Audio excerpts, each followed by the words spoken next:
My name is Kyle Daniels. I'm interviewing Phil Easton on December 15th, 2017 at the Sparta Public Library in Sparta, Illinois. Where and when were you born?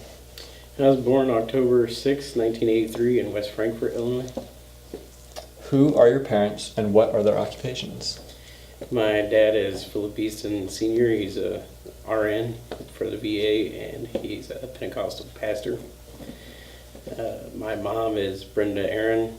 She passed away in 2008 and she was a stay-at-home mom, entrepreneur. Who are your siblings? What are their names and genders? And did any of them serve in the military? I just had one older sister. Her name was Jessica Easton and she's a nurse also. What were you doing before you joined the service? I was in high school. 9/11 happened my senior year, so we all joined senior year, so I was fresh out of high school. In what year did you join the service? 2002, February 2002, How long did you serve? till 2008. Where were you living when you joined the service? Stillville, Illinois. What branch of the military did you choose? I chose the Army National Guard. What happened when you departed for training camp and during your early days of training? Oh man, I was kind of nervous because I never flew on an airplane before. It was the first time I ever took an airplane, and a lot of confusion. I didn't know what was all going on. I just kind of followed the crowd, and we all got sorted out. And it was pretty. It was quite an experience at first because it was just a lot of, where do I go? What do I do? Type things. So, Do you recall your instructors? a couple of them. Drill Sergeant Brown and Drill Sergeant Greenway, they were pretty influential in my training. They were one of my top guys. What did you think of basic training? I liked it. I enjoyed it. I remember my Drill Sergeant Brown told me the first day we were there. He said, "This ain't gonna be no Boy Scout camp," and it kind of, I kind of laughed and thought, okay, whatever, and he was right. It wasn't no Boy Scout camp, but it was fun, I liked it. I enjoyed it, and it reminded me a lot like Boy Scouts camp, it was good. What was the worst part of boot camp? The physical fitness training. I don't think I ever did a push-up before I joined the military, and I did so many push-ups, I got tired of them, so. Did you receive any specialized training while you were at boot camp? No, just pretty much standard. How did you adapt to military life, including the physical regimen, barracks, food, and social life? I think the thing that took me the longest to adapt to was the food. Because the food was kind of nasty at first. You get used to it after a while. And just like everything else, you get used to. You either adapt, and I think our motto, if I'm not mistaken, was adapt and overcome. So you either adapted or you got sent back home. So. Where did you serve? Baghdad, Iraq.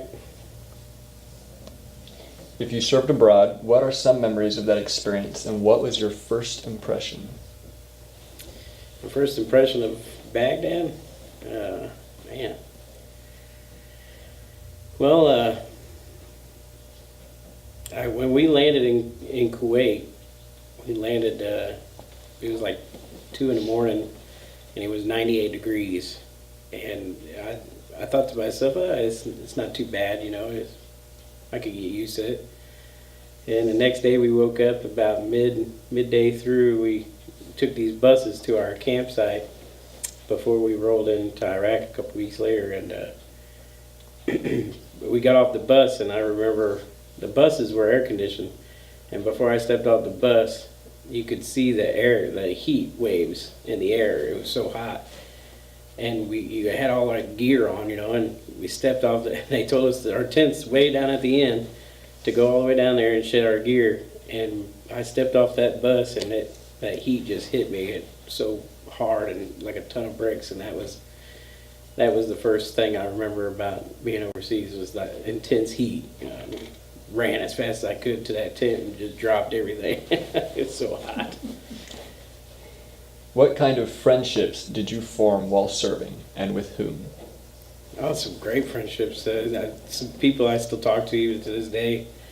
I'll never forget the people I was with over there. You know, they were really good people and still are. You know,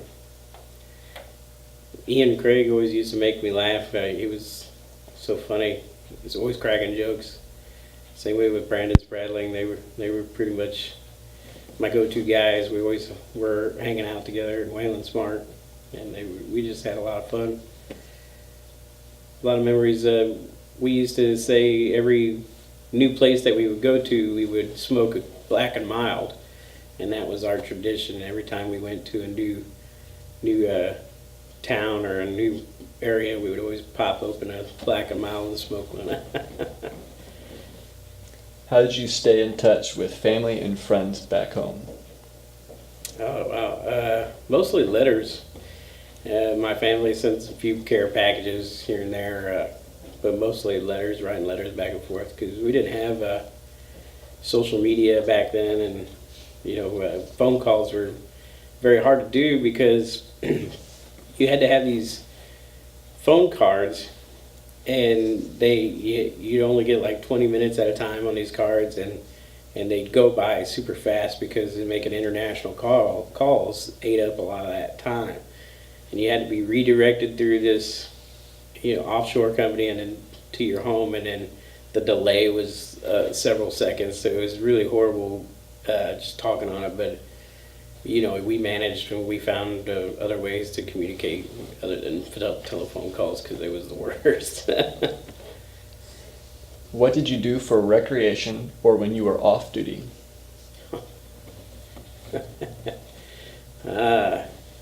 Well, a lot of us did physical fitness. A lot of us, went to the gym, ran. I remember Waylon was a big health nut. He was always taking vitamins, always running, always going to the gym. Some of us, got on the bandwagon with that. Some of us, kind of stayed at home and did nothing. But a lot of us, we would find ways to get alcohol, and we would drink over there a few times. And, so that was always good times. But we weren't supposed to have alcohol. What was your most memorable experience while serving? Oh, man. I have several most memorable moments, and it's hard to really... Well, feel free to share all of them if you want.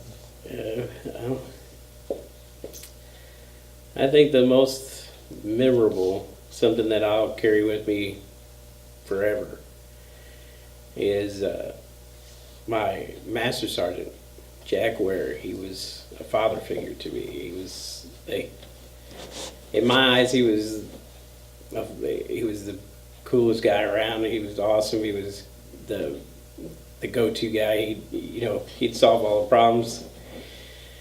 He was 6'5" and big burly guy, and whenever he spoke, you listened. I mean, he commanded respect as soon as you seen him. And he was been in every major war since Vietnam, and he meant a lot to me. Meant a lot to a lot of us, and still does. And the first day I got my combat patch sewed on to my top, I got it back, and I was excited because it meant a lot to me to have a combat patch. It meant something very special. And I really was really pumped about it. I thought that was the coolest thing in the world because I got my combat patch on, and he was walking back to my campsite with me, and he seen it on me, and he goes, he looked at me and he said, I was 19 years old whenever I got my first combat patch, which I was 19 years old at the time. And he said, he looked at me and he said, I'm proud of you. And that thing, that was probably the proudest moment in my entire life, and I'll never forget it. that I made him proud, because I reminded him so much of him at my age, so it was really very memorable and something I'll never forget. Other other memories were kind of a lot more funnier and a lot more crazy. We had some crazy times over there, especially with that Ian Craig guy I was telling him about earlier. He was something else. He would always get into find ways to get alcohol. He was always resourceful when it came to that.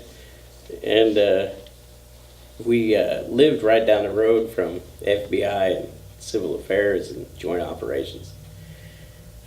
And we were walking to go use the phones because the nearest phone was about 2 miles away up at Battalion.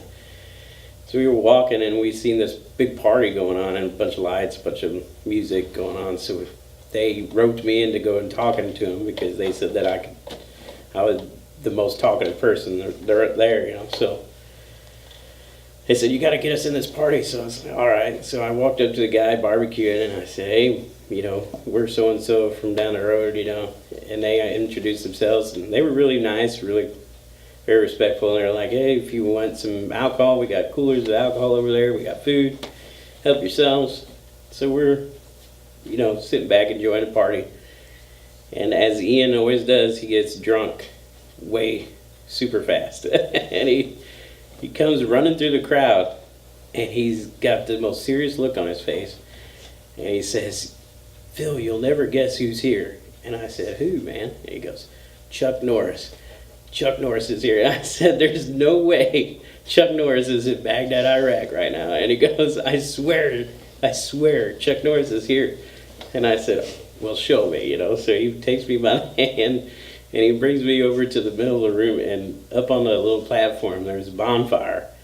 A bunch of girls standing around and one guy standing in the middle of them. And I swear with everything in my life, you put a cowboy hat on it and a trench coat, you had Walker, Texas Ranger up there, because it was Chuck Norris lookalike, I swear. And I got excited because I'm like, it's Chuck Norris, so I'm all freaking out. So I walk up to him and I said, Chuck, hey, how's it going? I'm Phil. And he starts laughing. He pulls me off to the side and he goes, hey man, I'm not Chuck Norris. He's like, but don't tell the ladies that, that's, yeah. So later that night, Ian's, like I said, drunk, and they had this in-ground pool that was drained and didn't have no water on it. And it was kind of out in the shadows away from the party. But Ian went down there and he was going to the bathroom in the drain. And old Chuck Norris seen him and, hey, we got ladies over here, don't be doing that. And Ian takes off running. So we catch up to him and we're like, what'd you take off running for? He goes, I thought Chuck Norris was going to roundhouse kick me. So stuff like that, it was, I'll always remember, What did you think of the people you served with? Oh, good people. Yeah, I tell you right now, if I could go overseas with the same people I went with, I'd do it in a heartbeat. They're good people. What was the highest rank you ever achieved? E4 specialist.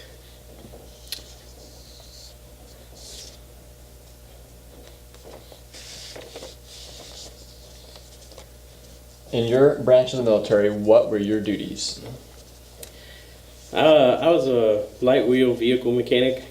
I was a fuel operator, drove a fuel truck. That was my main job over there, is driving a fuel truck. But I was also a mechanic. I did some wrecker operations too.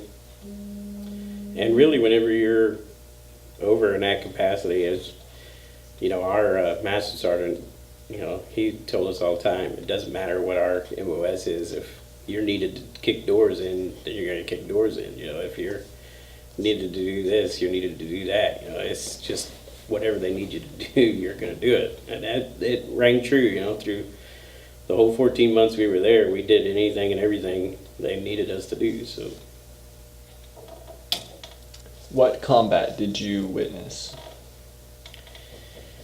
Well, we were always taking fire and always, I got mortars coming in and rockets coming in all the time. I think the closest there was a rocket that hit right outside of our little house that we stayed in. That was the closest, I ever got. Uh, we took some pot shots over the walls. There was a wall separating us and a village. But it happened all the time. You get used to it. You get used to all the mortars and the rockets. It's all around. So. How did you feel witnessing casualties and destruction? Or did you not see a lot of that? Well, we didn't really see a lot of casualties. I mean, we stayed mostly on the fob, so I mean, we'd go off post every once in a while. But it is what it is. I mean, we didn't really take too much to heart because talking about people that at the time were using their kids to stop your convoy. They're using their wives and kids to blow you up at the checkpoint. So they didn't care. They had no morality about them. So, we kind of lost a lot of our morality too about them. So it was kind of bad. It is what it is. But I think what will probably stick with me the most is I heard a friend of mine in our unit, Coons, he said what he'll always remember is, at the end of the day, it wasn't so much doing the things we had to do. It was, when at the end of the day when you're taking your boots off, it was the blood on your boots that he'll always remember, and that really kind of stuck with me. Even to now, I'll always remember that. So. Did anyone in service ever get wounded? Yeah, we had a Purple Heart recipient got hit by some shrapnel out of a mortar from mortar fire. We took, like I said, the mortar fire and rocket fire was all the time, and she took some shrapnel. But other than that, I don't think we had any other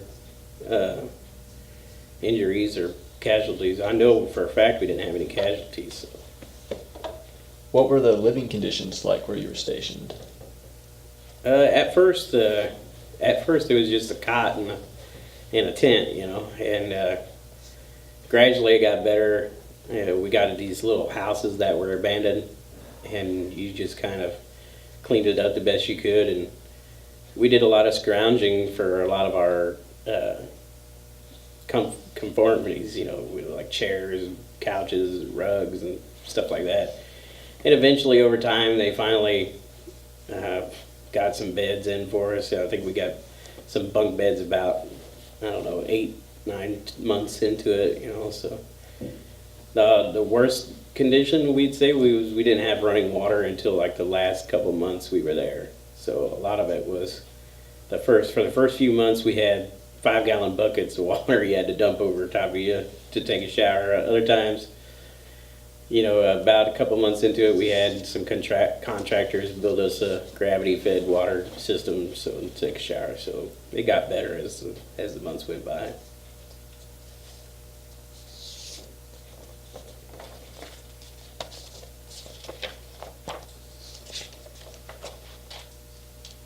Was there any part of your job that you especially enjoyed? I didn't especially enjoy. I liked working with my hands a lot, so I enjoyed all of it really. I enjoyed the wrecker operations, going and towing trucks and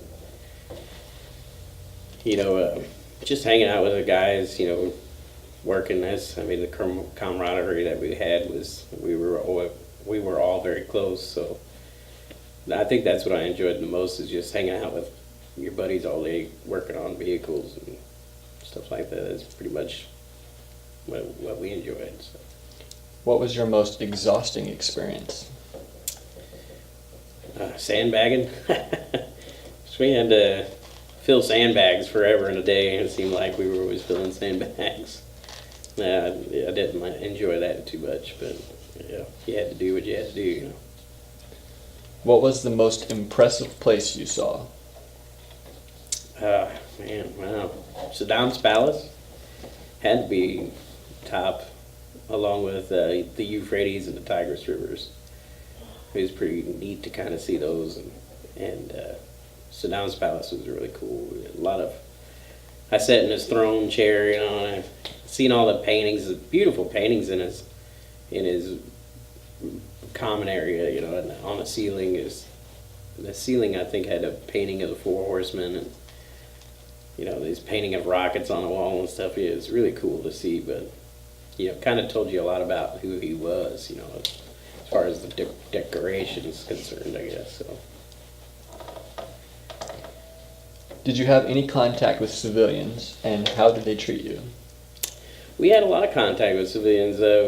We did a lot of civilian contracting escort jobs, where we escorted civilian contractors on site to fix the houses, as far as electrical work's concerned, putting running water in and painting and repairing that sort of stuff. And, it was hit and miss. A lot of them were just there to give information to the Taliban about where we were and what what places to bomb and what places not to. And others were pretty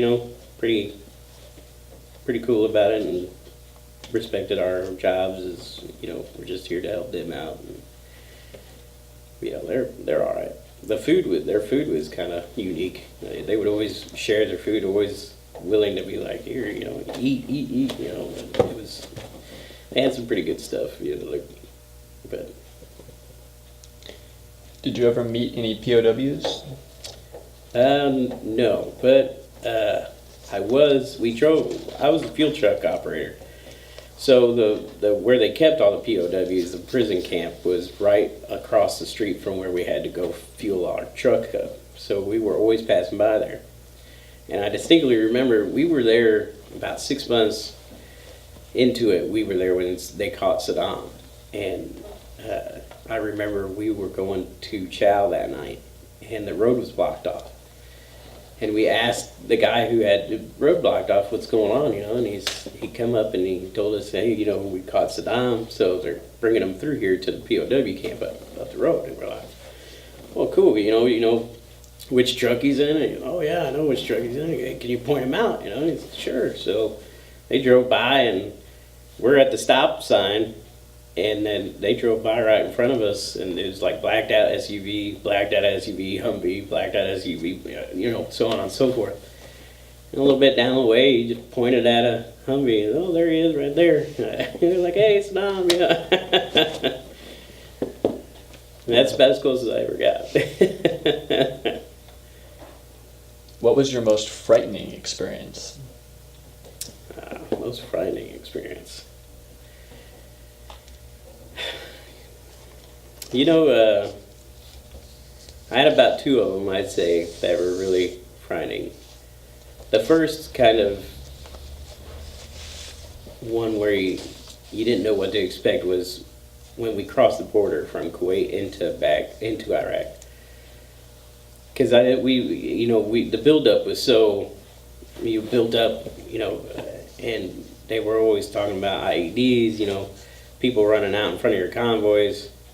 So we didn't really know what to expect, and when we kind of went over there, that was kind of a really big culture shock, to see, what was the atmosphere that they were living, their living conditions and everything. Everything was just kind of a big shock and awe, And then on the way back, coming from Iraq back into Kuwait on our way home, they told us that we were taking heavy IED fire on the route, so we had to detour and go down this unimproved road. And this unimproved road was just a rock road. And I drove a big fuel truck over there, like I said, and we hit that rock road, and dust and sand flew up, and you couldn't see nothing. I mean, not a thing. I couldn't see the hand in front of my face.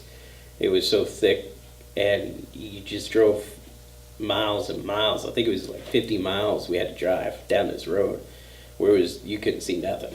So you basically had to drive a straight line and hope for the best. And I'd say that was probably the most terrifying. Where were you when your period of service was up? Where was I? I don't know. I think I was at home, maybe. I don't know. I think at the time I was working for Springfield up at Camp Lincoln. I was a mechanic up there for a while, and I had broke my foot at the time, and I just ETS'd out. That about that. How were you received by your family and community after you got out? Oh, my family loved me, me coming back home, and my community, a lot of the people I served with don't live around here, so they lived in other parts, and so I didn't really see a lot of them, so it was kind of weird to not be around them anymore. But I think everybody welcomed me back pretty fine, for the most part, just fine. How did you readjust to civilian life? I don't know. I just jumped in there and did it. I mean, a lot of it included a lot of alcohol. I think the first 6 months I came home, I spent a lot of time in the bars and just kind of trying to be around, trying to have that camaraderie like I used to, but it couldn't fill the void, and there was no, that connection was gone, and it was hard to kind of get back used to not seeing those people anymore, and kind of, move on with my life. So I was kind of in a transitional period right there, but I'd say alcohol had a lot to do with it. Have you remained in contact with or reunited with fellow veterans? Yeah, I still talk to a lot of them. Brandon, I still talk to Brandon a lot. Brandon Spradley, he's a good friend of mine. I don't see him very often, but I talk to him on Facebook. I got a lot of the people like guys we were overseas with on Facebook, and still connect with them every now and then. I haven't seen anybody in a while, but every now and then we'll get together and talk. Are you a member of any veterans organizations? I am. I'm a member of the VFW in Chester, Illinois, Kaskaskia Post 3553, and American Legion. I'm a member of the American Legion, and let's see. I'm a member of the VFW Riders, the Legion Riders, the Patriot Guard Riders, and I think that's all the organizations. What have you done since separating from the military? Just worked, really. That's about it. I haven't really done much of anything. What kind of jobs have you held since you left the military? Mostly mechanic jobs here and there, but and a lot of security work. Other than that, not too much other than that. How did your service experiences affect your life? Well, I tell you, it's really helped me be a lot more prepared, to take things head on, to kind of, because you go through life, and life really will break you down if you let it, and you just kind of have to adapt and overcome, like I said, and you just keep driving on, take the punches, you kind of learn how to survive in the military, and it's kind of helped me with life, Do you have any hobbies? I rode motorcycles until I wrecked recently, and that kind of put a stop to that. What was your first job after you got out of the service? I think I was working at Walmart at the time. I think Walmart. What key knowledge, skills, abilities, and experiences that you learned from military service would you say are the most valuable? Well, being a mechanic, I learned a lot of mechanical skills there, and I learned a lot of organizational skills as far as being a fuel truck operator, because we had to keep the whole, our whole battalion filled up with fuel all the time, so we had to organize which places got gas at this time and which did this,